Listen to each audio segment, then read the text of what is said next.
Bonjour et bienvenue sur Culture Passion, l'émission du pôle culturel de la radio web de l'UTL 65. Culture Passion ou embarquement immédiat vers la galaxie Culture 65. Compasión entre suspiros y emoción, ardió mi cuerpo abandonado entre el joyero de tus brazos. Te amé, tu forma de ser me ha brindado un sentimiento y muchas ilusiones, y para siempre me queda adentro esa pasión. Sin dolor no habrá más penas ni olvido, vuelan todas las amarguras. Dans Culture Passion, aujourd'hui, eh bien, je vais recevoir quelqu'un que j'avais déjà reçu, puisqu'elle elle est chanteuse de deux groupes. Donc, je l'avais reçue, interviewée pour Patti Picos. Et maintenant, donc, nous allons passer à une nouvelle formation qui est un petit peu différente. Alors, bonjour Patricia Leroux. Bonjour Eliane. Alors, ça fait quelque temps donc, que vous avez constitué ce nouveau groupe qui s'appelle Voz y Bajo. Alors, je ne suis pas sûre de la prononciation, d'avoir bien prononcé. C'était au départ un duo. Oui, c'était un duo avec Pierre Brice qui est contrebassiste et moi au chant. Donc on faisait quelque chose d'assez original en fait, parce que c'était que la voix et la basse. D'ailleurs, c'est pour ça que ça s'appelle Voz y Bajo, voix et basse. Voilà. Et maintenant, donc, c'est devenu un trio. C'est ça. Depuis mars, je crois, 2020. 2023. 2023. Ça va faire un an. Voilà. Alors, donc, il y a donc Pierre Brice qui est contrebassiste et Jean-François Guillou, qui lui est guitariste. C'est ça. Mais ils sont tous les deux issus, je crois, du monde du jazz. C'est ça. Tous les deux sont issus du jazz. D'ailleurs, ils ont un duo, voire un trio de jazz aussi en parallèle. Mais Jeff Guillou, il fait partie de plusieurs formations aussi. Il a fait un peu de musique brésilienne. Il est dans d'autres formations. Voilà, il est dans plusieurs groupes. Et ils sont tous les deux, je crois, compositeurs aussi. Oh oui, tous les deux composent. C'est ça. Donc c'est quelque chose, enfin c'est un mélange. Donc si vous deviez définir le style de musique de ce groupe-là, comment vous le définiriez? Latino jazz. Parce que par rapport à l'autre groupe que j'ai qui est vraiment latino, là il y a vraiment le jazz prend toute sa place, puisqu'ils font des solos avec des thèmes, ils reprennent le thème, enfin bref, ils ont beaucoup d'espace aussi, les musiciens sur ce trio. Et alors comment avez-vous, enfin vous les connaissiez avant, ça s'est fait par affinité? Alors Pierre, je l'ai rencontré, Pierre Brice, il vit donc dans ma vallée. Je l'ai rencontré tout à fait par hasard. Il avait un concert à l'église d'Arras avec Hugues Duchesne qui est pianiste, un concert de jazz. Et chaque fois qu'on se voyait, comme on est musicien, on parlait un petit peu, mais on se connaissait vaguement. Et il me disait, j'ai un concert là, si tu veux venir voir. Donc, et j'ai fini par y aller un dimanche, c'était leur concert jazz. Et après le concert, on est allé boire un verre ensemble avec les musiciens. Et là, je ne sais pas comment on en est venu à parler. J'adorerais chanter avec un contrebassiste. Ah bon, on peut essayer, voilà. Et puis on a essayé. Et donc ça, c'était en 2018. On a essayé et en fait, de suite, ça a marché et on a enchaîné. Ça fait depuis 2018 qu'on travaille ensemble avec Pierre. Et après, donc, est arrivé Jeff Guillou. Et alors après, en fait, ce qui s'est passé, c'est que petit à petit, on éprouvait le besoin de plus en plus de mettre de la guitare. Parce qu'on se disait quand même, il y avait des morceaux où c'était nécessaire. Alors Pierre, qui joue aussi quand même de la guitare, on avait un looper, on travaillait beaucoup avec un looper, où il enregistrait des parties de guitare qu'il faisait lui, la basse, plus la rythmique. En fait, c'était quand même très compliqué. C'était une usine à gaz. C'est quand on avait des concerts, la manipulation déjà du looper et tout ça, Pierre, c'était compliqué au début. Et puis petit à petit, on a éprouvé de plus en plus la nécessité qu'il y ait une guitare en permanence. Et là, il a cherché. Et un jour, en allant chez son luthier à Pau pour faire réparer la contrebasse, il lui dit, si tu connais un guitariste, alors il lui dit, bon, je verrai tout ça. Et puis un jour, Jeff nous a appelés, Jeff Guillou. Il est venu essayer et de suite ça a marché parce que c'est un très bon guitariste, puis évidemment qui lit la musique, parce que Pierre il voulait quelqu'un qui lise la musique, pas quelqu'un qui fait que aller. C'est vraiment des perfectionnistes, quoi. C'est des gens qui travaillaient très très bien, de très bons musiciens. Ils ont composé ensemble des Alors œuvres que non, vous pour allez l'instant, interpréter? non, ça non, parce qu'avec Pierre on avait beaucoup fait de compos avant son arrivée, donc moi j'écris les textes. Et Pierre avait écrit la musique. Alors des fois c'était Pierre qui m'envoyait la musique et j'écrivais dessus. Et c'est arrivé aussi que ce soit l'inverse. Mais depuis que Jeff est là, non, on n'a pas eu le temps en fait, parce que ça fait à peine un an et on a beaucoup joué. On a répété quand même.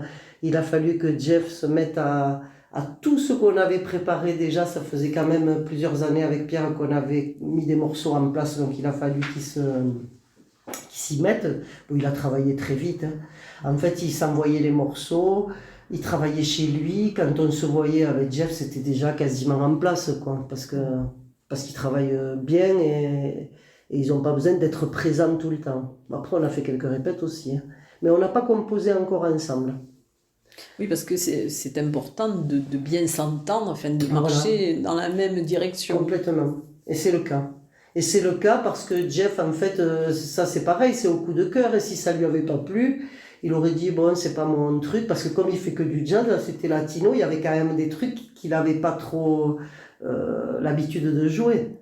Parce que c'est une rythmique particulière, etc. Mais en mêlant les deux, là, non, ça lui a plu beaucoup. La voix, la contrebasse, il a trouvé que c'était bien, quoi, que c'était déjà bien en place. Et ça lui a plu, donc il est resté. Et on est ravis. Et alors, quel est justement le répertoire que vous interprétez? Alors, le répertoire qu'on interprète, c'est des chansons. Alors, il y a des compositions, il y en a 7 sur le. Donc, il y a presque la moitié du répertoire qui sont des compositions. Et le reste, c'est par exemple le premier morceau qu'on jouera, c'est sûrement le morceau Los Hermanos, qui est une chanson d'Atahualpa Yupanqui. Ensuite, il y a des chansons de Mercedes Sosa, de Silvia Pérez Cruz, qui est une Catalane qui a une voix superbe, et de Natalia Lafourcade aussi, qui est une Mexicaine. Voilà, tout ce répertoire de latino-américain, on va dire. Chavela Vargas. Chavela Vargas aussi. Ouais. Je ne sais plus trop lequel on a de Chavela Vargas, là, mais on a même un tango qui s'appelle le Tango del Tiempo, qui est un tango, la musique c'est un tango géorgien qu'on a trouvé, alors je trouvais ça mais d'une beauté, la première fois que j'ai entendu ce morceau c'était énorme, quoi, le choc, parce que c'était très très beau avec la langue aussi, mais bon, j'ai compris, alors j'ai été voir. Pierre, il a pris la musique et il l'a adapté, donc on le joue ce tango, et moi j'ai mis des paroles en espagnol.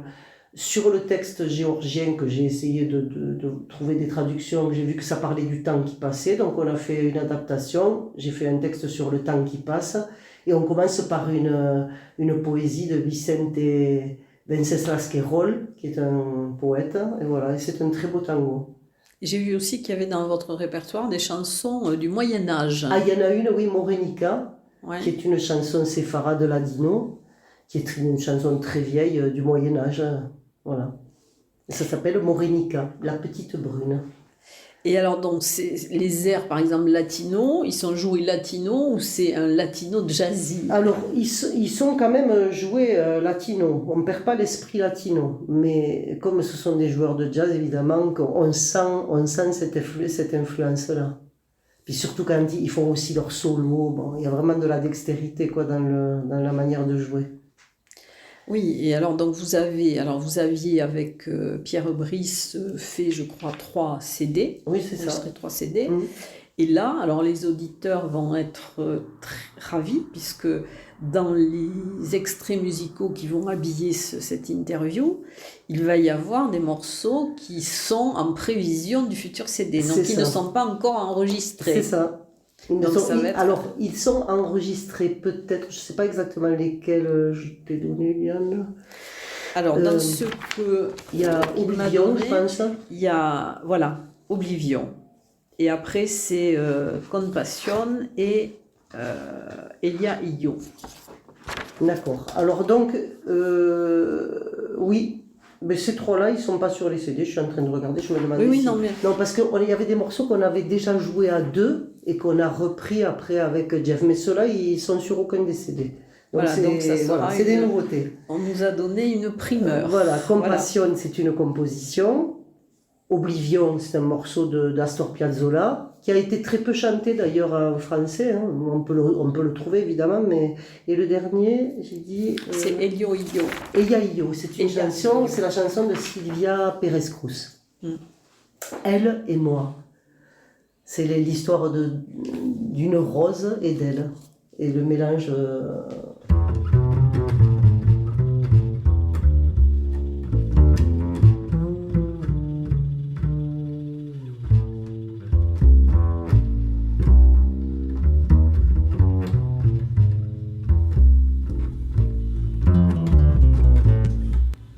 Nel sendero de mi vida triste hay una flor che appena su perfume delicioso embriagó. Cuando empezaba a percibir su aroma se esfumó y así vive mi alma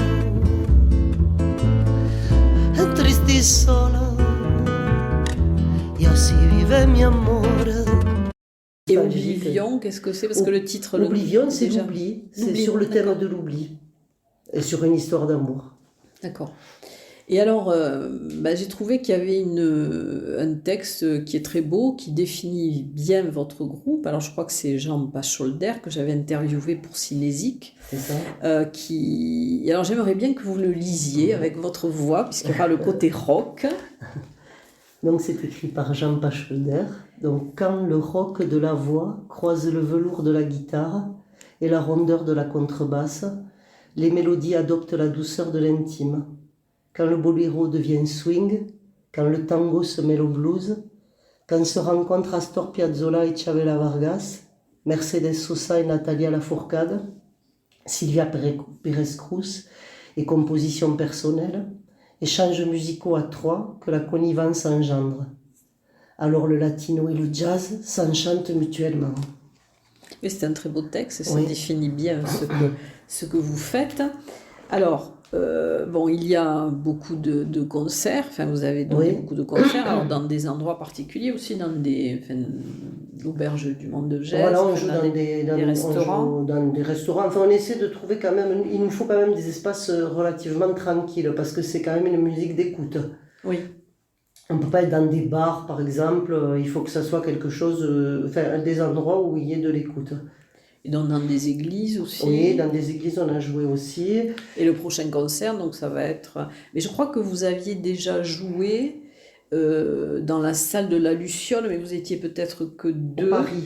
Oui, Voilà, non. avec Et là Pierre. maintenant, c'est dans le cadre donc, de la programmation du Paris hors les murs, donc vous allez jouer à l'Éclat d'Orient, parce que c'est dans le cadre d'Itinéraire Chanson, en partenariat avec la GESP. Avec la GESP, c'est ça. Voilà.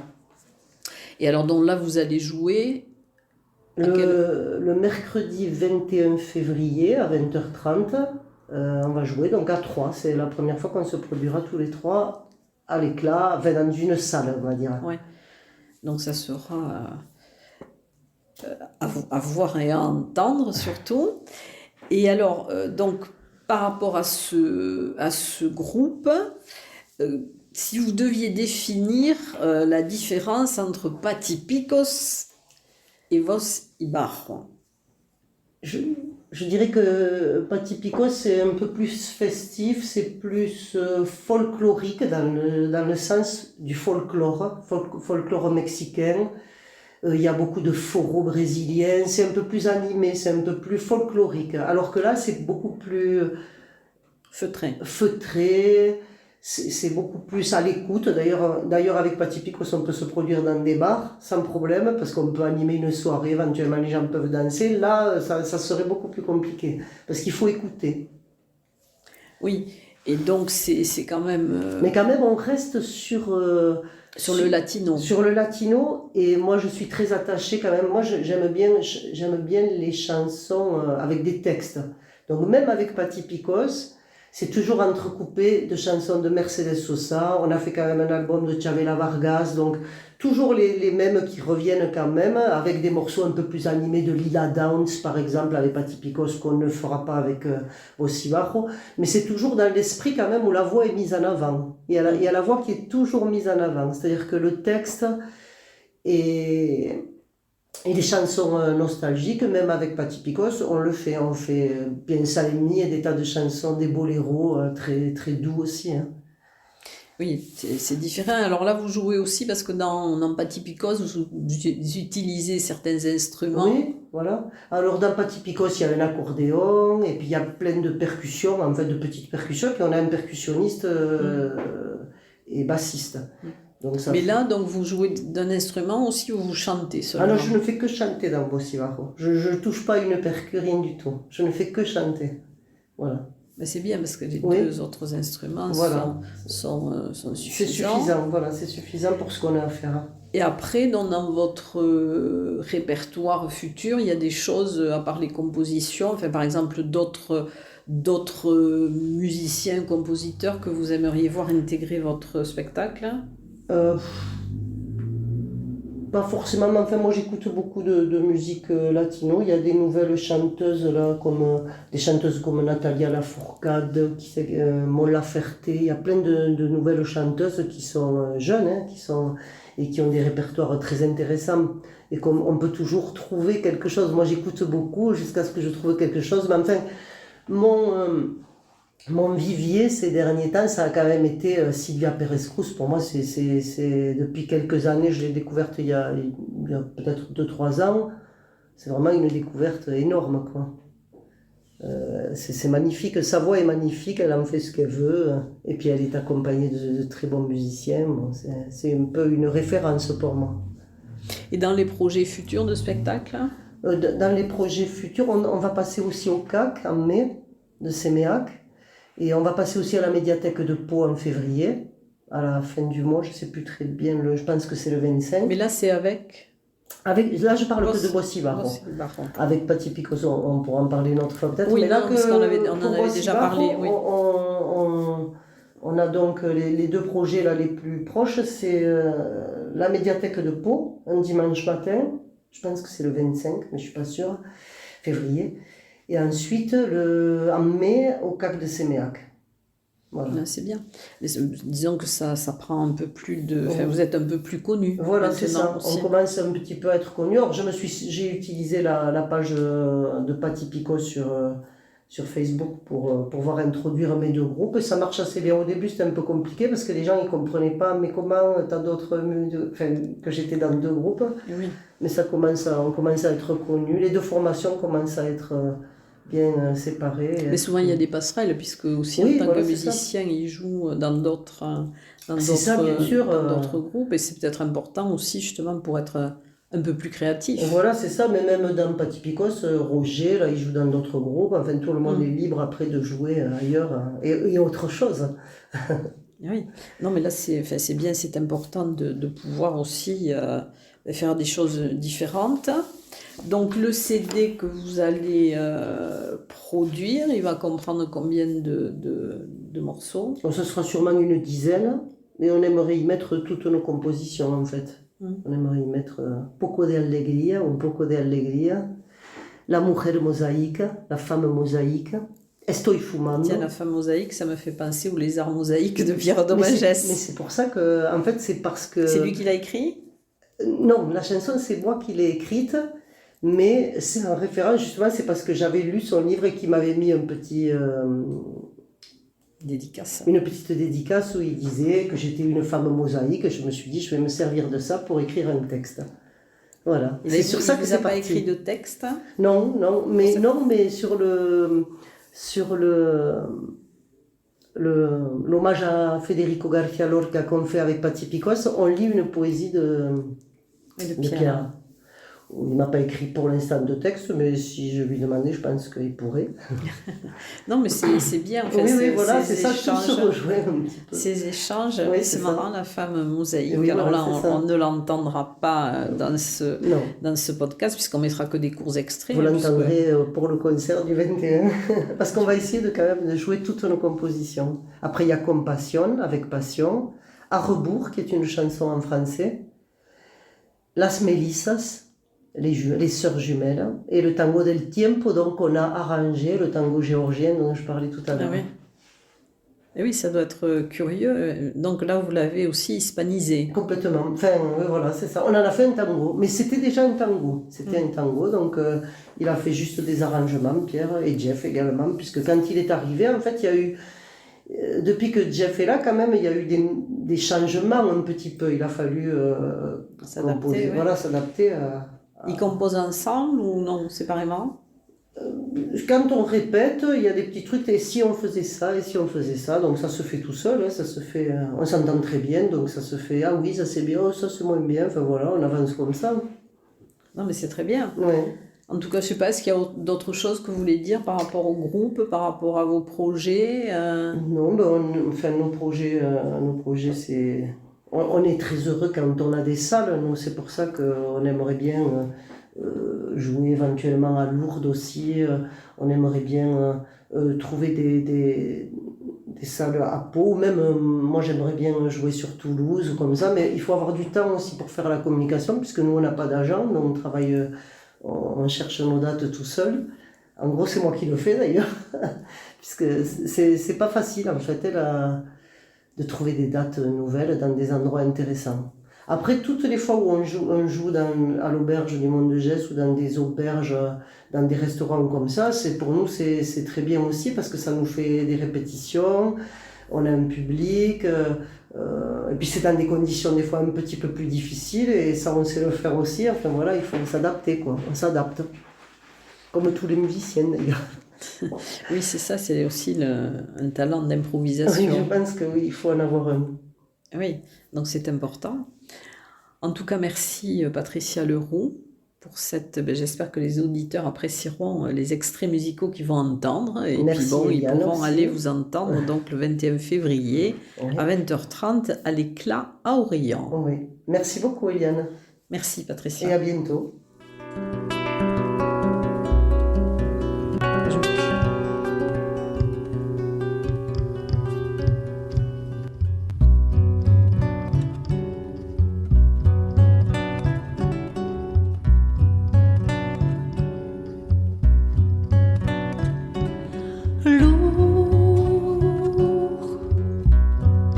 Soudain semble lourd, les draps, les velours de ton lit. Quand j'oublie jusqu'à notre amour, lourd, soudain semble lourd, tes bras qui m'entourent.